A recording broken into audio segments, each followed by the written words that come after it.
Welcome back to another video by Not For The Weak Minded. I will try and make this as quick as possible and try and get to the point.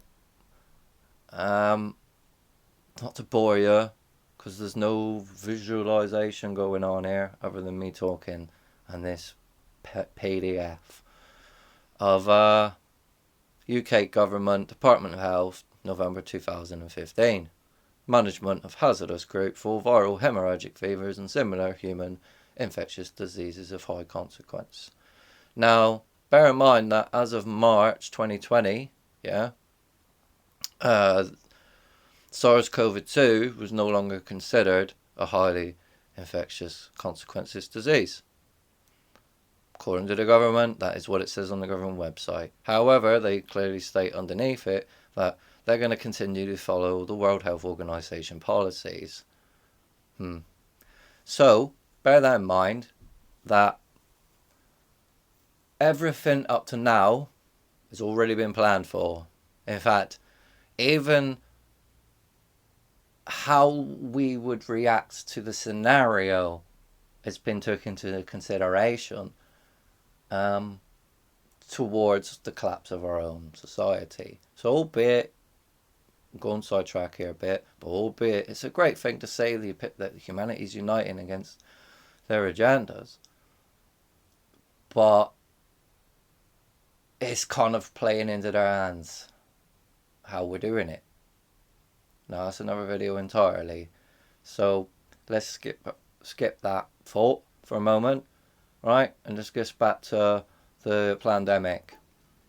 Now the first thing I'm going to say is in 2004 140 nations signed the agreement out of 189, right, to simulate this United Nations ruse, right, in order to then create a real live pandemic situation, i.e. a mass hemorrhagic fever outbreak caused by radiation.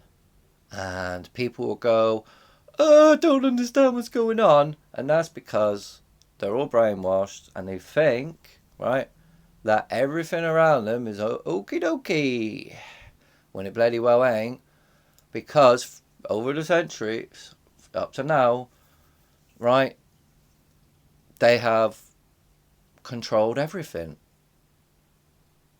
including the regulations and the health and safety bodies, to allow these corrupt, let's say, technologies, right, into our lives, all around us. Weapons of mass destruction, silent weapons for quiet wars, right? So this mass radiation event, fortunately, this is now where we're at. We're at a do or die situation, and unfortunately, we're damned if we do and we're damned if we don't do anything. Because we're all in the grid at the minute. Unless you're living off grid, you've got your own energy and you don't have any of these towers of death around you, then you're not safe. No one is. Not me, not you. Okay? There's going to be various stages of how these events are going to affect people. Now, I've done a video on this, and I've also done a video on what I said earlier about them planning this in 2004. Okay, I know 140 nations signed the agreement out of 189. Now, those that didn't play along with the United Nations agenda, many African nations, come to 2020, they all get killed off.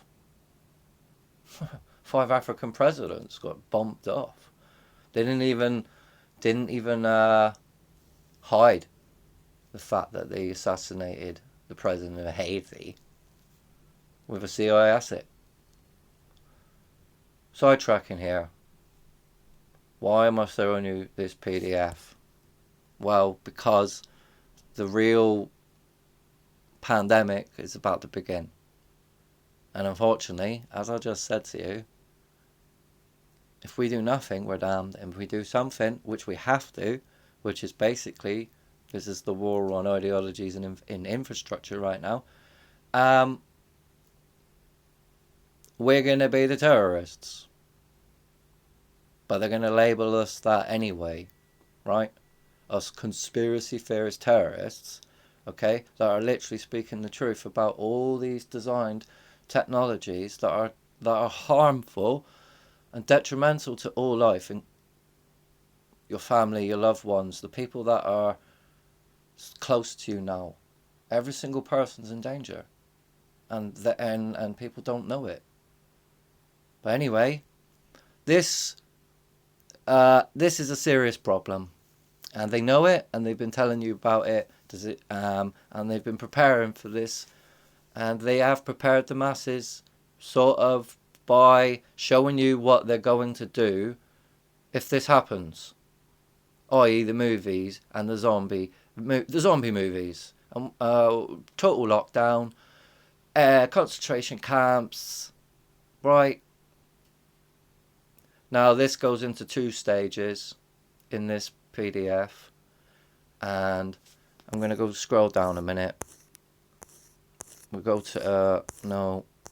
So the document provides guidance on the risk assessment and management of patients in the UK in whom are affected with a viral hemorrhagic fever should be considered or is confirmed. Okay, the guidance aims to eliminate or minimise the risk of transmission to the healthcare workers and other coming into contact with the infected patient. In the guidance, contact is defined as exposure to an infected person or the bloodly fluids, excretions or tissues following the onset of their fever. VHFs are severe and life-threatening viral disease that's an endemic in parts of Africa. Yeah, we know that they've been doing stuff over there for a long time with the jabs. All recorded cases, right.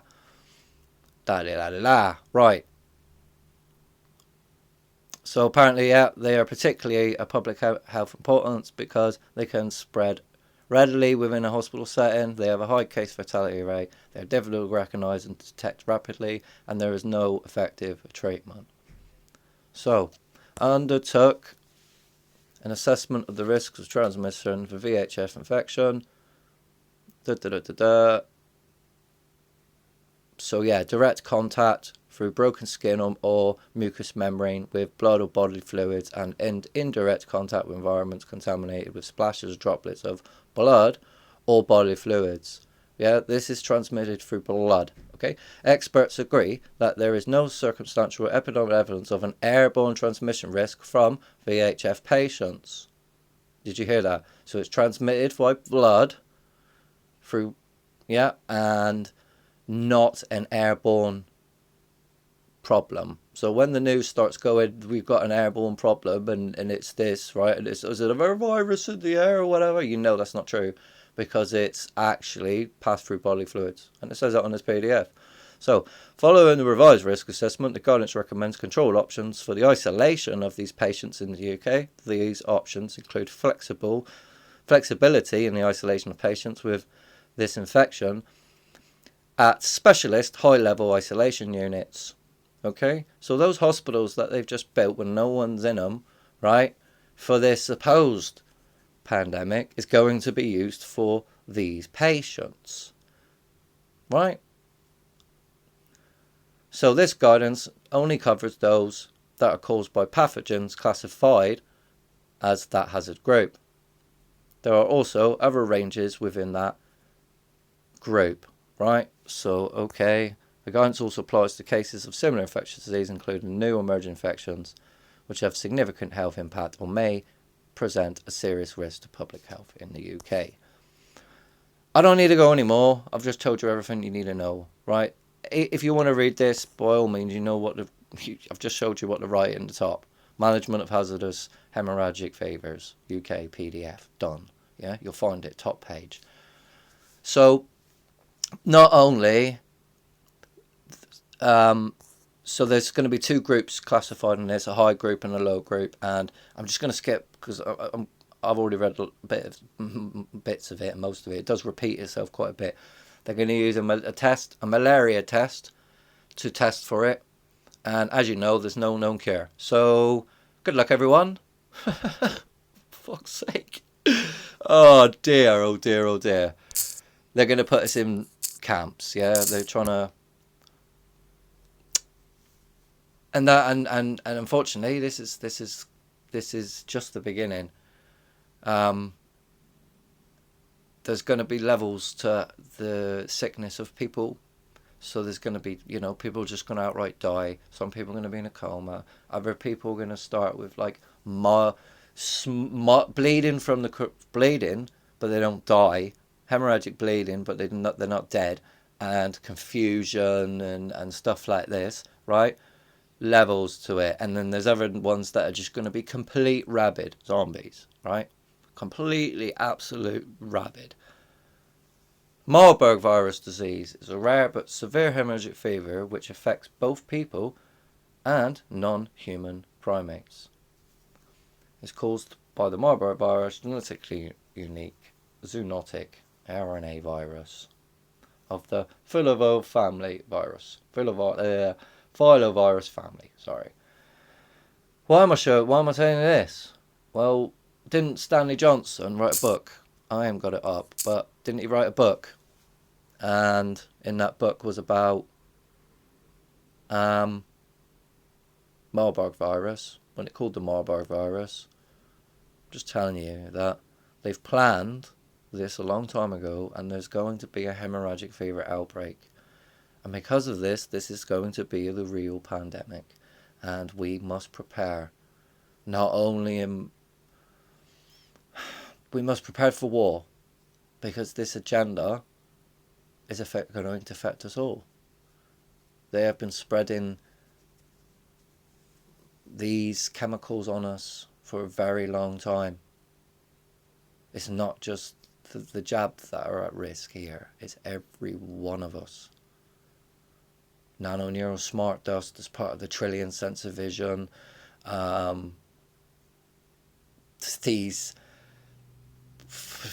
pathogenic worms things that are in everything at the minute. I've got a video coming up about that again, whether it was on the masks, the cotton wool swabs, toilet roll now for the next video. They're there, these black worm things that seem, and I did a video on it, and they seem to be attracted to saliva. So, well, it's a different fucking hell, man. This scenario is bad, and sometimes all you can do is laugh because, well, people think it's funny, don't they? When it ain't. We're at war against the IOT, the United Nations ideologies and infrastructure, the weapons of mass destruction.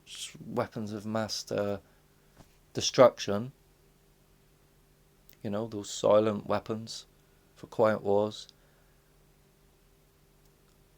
Unfortunately, we cannot stop what's coming, and we must leave Babylon. We must go somewhere else as a group. I don't know when and how this is going to happen, but it must happen. And we're running out of time. We really are.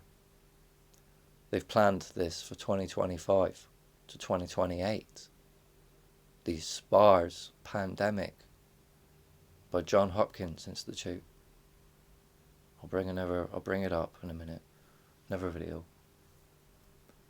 Anyway, I'm babbling on about Mystery Babylon, the rise of Mystery Babylon. Anyway, the fall of the Holy Roman Empire, and the ushering in of the transhumanism, one world, whole but Mystery Babylon culture. Yeah.